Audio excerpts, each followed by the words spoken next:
इस connection section 2 में कुछ टर्म्स जो हैं वो बयान की गई हैं जिसको मैं समझता हूँ कि आप लोगों के आगे रखना बहुत ज़रूरी है।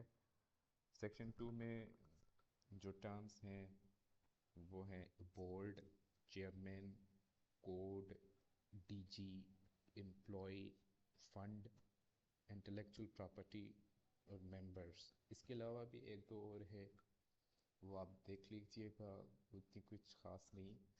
बोर्ड का जो मतलब है इसमें वो पॉलिसी बोर्ड है, मतलब जो पॉलिसी होगी इस ऑर्गेनाइजेशन की उसको जो डिफाइन करेगा, उसको जो बनाएगा, वो एक बोर्ड होगा जिसको सेक्शन 4 के तहत मज़ीद डिफाइन किया गया है। और इसके अलावा चेयरमैन होगा जो मीटिंग्स को चेयर करेगा और जो भी कम्युनिकेशंस होगी या जो भी इस ऑर्गेनाइजेशन का बिजनेस होगा उसको लीड करेगा या उसको जो है वो देखेगा। तो वो जो है सेक्शन 9 में उसकी मज़ीद क्लैरिफिकेशन दी गई है। इसमें इस एक्ट में जहाँ पे भी हमें कोड का लफ्ज़ नज़र आएगा या हम आगे चल के पढ़ेंगे तो उस कोड से जो है वो दो मतलब अखज़ किए जा सकते हैं। एक तो है सिविल प्रोसीजर कोड और दूसरा है क्रिमिनल प्रोसीजर कोड। और इसके अलावा डीजी का लफ्ज़ आता है, मतलब डायरेक्टर जनरल, जो कि सेक्शन 12 में मज़ीद बयान किया गया है। अब इसमें इंटरेस्टिंग बात आपको बताता चलूँ कि लफ्ज़ आया है एम्प्लॉय का। एम्प्लॉय मतलब एक ऑफिशियल या एक ऑफिसर जो कि इस ऑर्गेनाइजेशन से रिलेटेड होगा और जो परमानेंट बेसिस पे होगा। अगर कोई बंदा प्राइवेटली काम कर रहा है और डेली वेजेस पे काम कर रहा है तो उसको हम एम्प्लॉय कंसीडर नहीं करेंगे। और तीसरा जो सॉरी इसके अलावा जो लफ्ज़ आता है वो है फ़ंड का।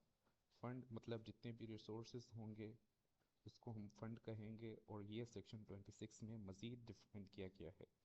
इंटेलेक्चुअल प्रॉपर्टी का स्कोप जो है वो यहीं पे मैं आपसे डिस्कस कर लेता हूँ कि इंटेलेक्चुअल प्रॉपर्टी हमारे यहाँ मेनली ट्रेडमार्क, कॉपीराइट्स और पेटेंट्स, इसके अलावा इंडस्ट्रियल डिज़ाइंस, जियोग्राफिकल इंडिकेशंस, इन सब चीज़ों को कवर करता है। और मेंबर्स की बात करेंगे तो जितने भी मेंबर्स होंगे इसमें ऑर्गेनाइजेशन में वो सारे के सारे इसका पार्ट एंड पार्सल होंगे। अब आ जाते हैं हम अपने सेक्शन 3 की जानिब, जो कि है इस्टेब्लिशमेंट ऑफ ऑर्गेनाइजेशन। तो ये सेक्शन जो हमें बताता है कि this section establishes the intellectual property organisation of Pakistan. ये जो कि इंटेलेक्चुअल प्रॉपर्टी ऑर्गेनाइजेशन एक ऑटोनमस बॉडी है। तो इसकी जो मेनली बिजनेस रिलेटेड जितनी भी पॉलिसी होगी वो खुद बनाएगा। मगर एक बात आपको बताता चलूँ कि ये बॉडी जो है वो अंडर फेडरल गवर्नमेंट काम करेगी और उसकी डायरेक्शन पे काम करेगी। वैसे जो अपनी इसकी जो अंदरूनी तौर पे कार्रवाइयाँ होंगी वो ऑटोनोमस होंगी। मतलब इसको फुली ऑटोनॉमस तो नहीं कह सकते, मतलब सेमी ऑटोनॉमस इसको हम कह सकते हैं। उसके बाद हमारे यहाँ जो दूसरा पॉइंट आता है इसी सेक्शन में वो है इसकी परपेचुअल सक्सेशन। जैसे मैंने पहले आपको बताया था कि इस एक्ट से पहले जितनी भी हमारे यहाँ इंटेलेक्चुअल प्रॉपर्टी से रिलेटेड मैटर्स को डील किया जाता था वो डिपार्टमेंटल तौर पे जो है वो उसको उन मैटर्स को डील किया जाता था। 2012 से जब से ये एक्ट जो है वो वजूद में आया है तब से एक यूनिफॉर्म बॉडी तश्कील दी गई थी जिसके ज़रिए से अब वो पेटेंट ऑफिसेज, कॉपीराइट ऑफिसेज और ट्रेडमार्क ऑफिसेज वो यूनिफॉर्म होगी एक ऑर्गेनाइजेशन के तहत जिसको हम इंटेलेक्चुअल प्रॉपर्टी ऑर्गेनाइजेशन कहते हैं।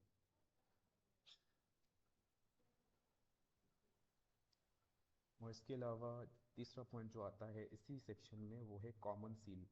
अब हम ऐसा नहीं कह सकते कि पेटेंट की जो ऑफिस है उसकी अलग से सील होगी, कॉपीराइट ऑफिस की अलग से सील होगी और ट्रेडमार्क की जो है वो अलग से सील होगी, क्योंकि अब ये एक ही जगह पे मर्ज हो गए हैं। तो इसको अब कॉमन सील दी गई है। जितने भी रेट मैटर्स होंगे कि किसी इंसान को पेटेंट जो है वो जारी करना है, किसी को कॉपीराइट जारी करना है, किसी को ٹریڈ مارک جاری کرنا ہے تو ایک under one single body intellectual property organisation کے تحت وہ سارے کے سارے معاملات دیکھے جائیں گے اور رینڈر کیے جائیں گے. چوتھا پوائنٹ جو ہے وہ اس کے آئی پی او کے بارے میں ہے, اس کے پاورز. کہ آئی پی او جو ہے وہ لینڈ ایکوائر کر سکتا ہے یا پھر پراپرٹی ایکوائر کر سکتا ہے, وہ اپنے پاس رکھ سکتا ہے, وہ چاہے موویبل ہو یا انموویبل ہو, یا پھر اپنے جو فائنینشیل ایشوز ہیں, فائنینشیل میٹرز ہیں, ان کو رینڈر کر سکتا ہے. کسی انسان کو کام پہ مطلب جاب میں لگانا ہے, جاب سے نکالنا ہے, یا پھر ان کی جو اپنی اسٹریٹجک پلاننگ ہوگی کہ ہم نے فیوچر میں چیزوں کو کیسے کس انداز میں لے کے چلنا ہے, وہ سارے کے سارے جو معاملات ہوں گے وہ آئی پی او اپنے تحت خود مینیج کرے گا.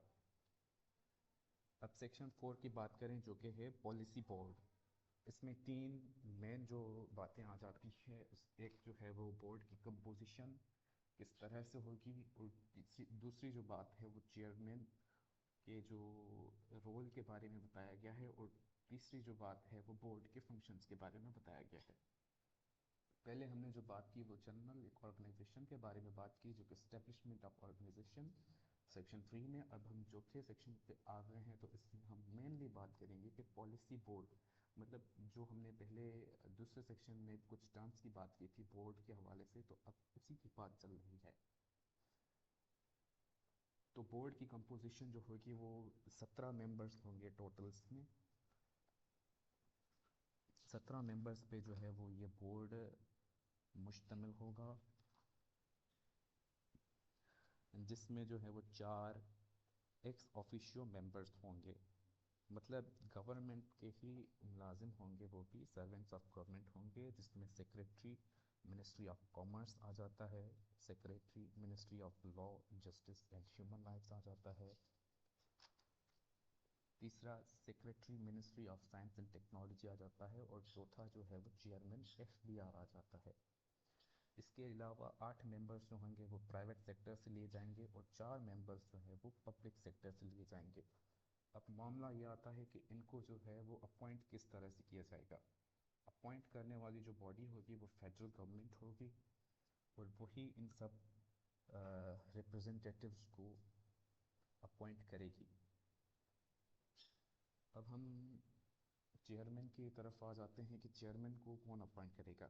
جیسے میں نے آپ کو بتایا کہ جتنے بھی اس کے ممبرس ہوں گے اس آرگنائزیشن کے, ان کو فیڈرل گورنمنٹ دیکھے گی اور اپوائنٹ کرے گی, تو آبویسلی چیئرمین کو بھی فیڈرل گورنمنٹ ہی اپوائنٹ کرے گی.